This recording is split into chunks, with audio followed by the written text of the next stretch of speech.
this. The perspective shot. And this tree goes all the way back.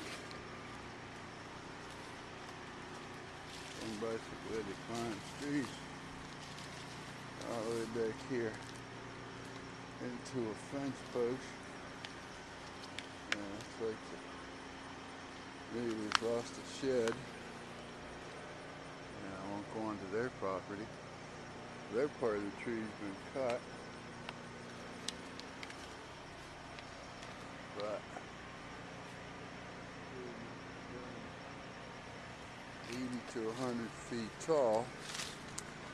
It took down apparently another tree right here.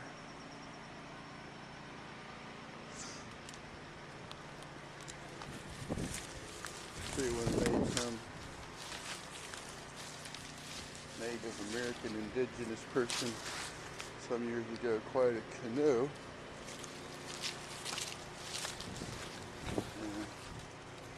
While I have had crashes on camera, I don't want to have a crash getting down.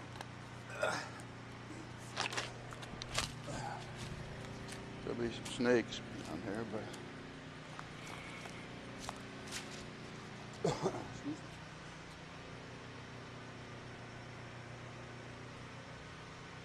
I don't know who's supposed to take care of that, but I'll find out.